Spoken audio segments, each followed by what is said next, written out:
Today I'm with my mom. If you have not heard my story, basically, growing up, I experienced child sexual abuse from the age of 3 to 11, and then I had a sextortion case that went to court when I was 15 to 17, and then I was raped in my college dorm room when I was 17 years old, and went through the criminal process for that as well. Today, we are going to be talking about how to share these types of really hard and vulnerable experiences with a loved one. We also found ourselves in a number of legal situations simultaneously, and none of that did I know how to navigate, right? And so it was trying to, you had the legal case for the sexual abuse that you experienced when you were young that was back in Massachusetts while we were living in Kansas, and that was complicated and complex and involved one set of law enforcement, and then we had what brought it, I think, to the forefront in that moment was the sextortion stuff, what that was happening simultaneously. So we had that case and dealing with the schools and dealing with the law, and these two things were moving on tracks parallel to one another, and on top of your emotional state. It was it was a lot. There was a lot. And I think we were all just going through the motions sometimes. I mean, I look back at that time period and I don't know how I did it. I don't know how you did it. Because the way that everything was happening, like, I had my child forensic interview for the child sexual assault at like the same time that the court case for sextortion was going on. So I was seeing my perpetrator for sextortion in person, having to testify and do all these things at the same time that I had to do a video recording with a forensic interviewer,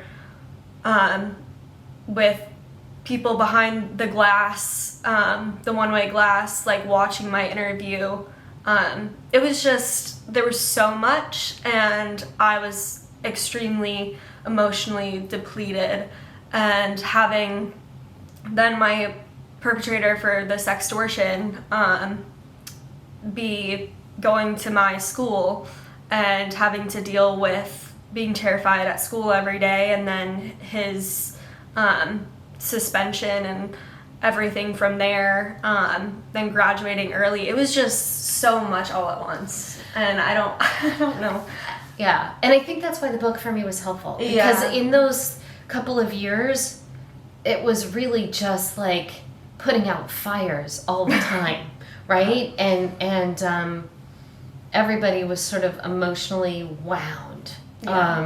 So to be able to be years out, reflective, and almost read it without thinking about it being us, and seeing the timeline, I just was pretty shook at the vastness and intensity of all of it. Yeah, and it was extremely therapeutic for me to like write the memoir and be able to like see it sequentially myself, but it also took me years to do that, and I had to go through talk therapy and then EMDR therapy and then narrative therapy before I was able to really actually write it in a way that I felt I could publish it. So it took a lot of work, and it's interesting because now I'm at a point in my life where I'm getting my master's in social work, and so I'm helping other survivors in a lot of different contexts, and also still sharing my story. And it's interesting to look back and think of what I was going through and how I was dealing with everything when I was 15 and 16 and 17, and just how everything happened so close to each other. It's weird to look back at. Well, and I think the one thing I wish, there are lots of things I wish I did different, but one thing that I think I could offer as unsolicited advice for anybody who's watching, I guess, is I personally would have benefited by getting some help myself when we were in it, about how to support and just someone for me to unload this on, because I was trying to carry what you were sharing. And I really felt like I didn't have capacity for anything other than protecting you in any way that I possibly could. Yeah. But I think I would have protected you better, supported you better, been able to do more if I'd had more knowledge. So at the time that I learned it, I wish I would have sought help for myself. I don't beat myself up over that, because you only know what you know. But I think once I felt like Skylar started to heal, I started to get help for what I was still holding on to. And I think if I had done that sooner, it would have helped everybody. Yeah, I mean, I think you were so focused on helping me that you didn't think of helping yourself. It affected it affected you. I mean, I'm not, but it affected everybody. It affected the entire family unit, and then also it was familial childhood abuse, so it affected the entire extended family as well. Not, I mean, as much until the criminal case, but it was, there were so many aspects of it that just made it really difficult to compartmentalize it and continue on with quote unquote normal life. Nothing was normal. No. I mean, I think that it's miraculous that you just kind of keep pedaling, and there's a lot of adrenaline, and I think it is helpful sometimes to just get lost in the day-to-day. Gives you purpose, you keep moving forward. There's nothing wrong with that, but hiding behind it isn't healthy either. It just, there's a balance that just happens. It's an imbalanced balance, but it's like you keep moving. Life keeps happening. I had this experience too of sometimes we weren't sharing outside of the immediate family. Yeah.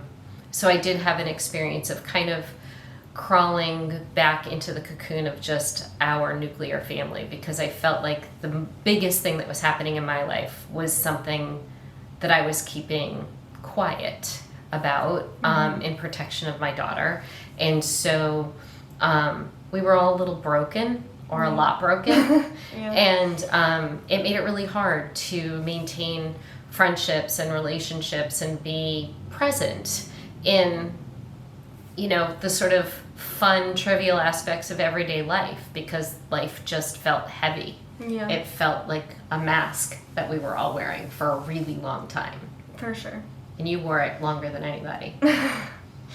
Yeah, and I mean, I'm at a point in my life now where I do think I am very much healed, and I've been able to address all of the things that have harmed me throughout my childhood into my early adulthood. And I mean, I first shared at 15 and now I'm almost 23, so it has taken time, and in no way am I fully healed. I don't think that really ever happens. There's always that part of you that has experienced the abuse, and it doesn't just go away by any means.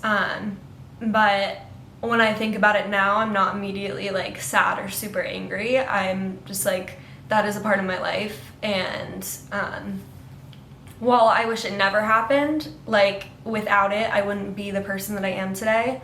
But I don't believe in the whole thing of everything happens for a reason. There was no reason for me to be sexually abused. That's not, I don't think that's a thing. And I think for a long time when anyone was everything happens for a reason, I was I hate you. Right, like you don't know who you're saying that to, and you don't know what I've been through. Yeah, like that's just kind of flippant. Yeah, it really is. Yeah. But yeah, thank you guys so much for just listening to a little candid chat with me and my mom. And I hope that for everyone that's watching, it's helped you in one way or another. I think it's really important to have these kinds of conversations, and I've gotten to a point where I'm so incredibly open with my immediate family, so I do feel like I'm able to have these conversations, and I feel very lucky for that. So, and we love her. All right, bye.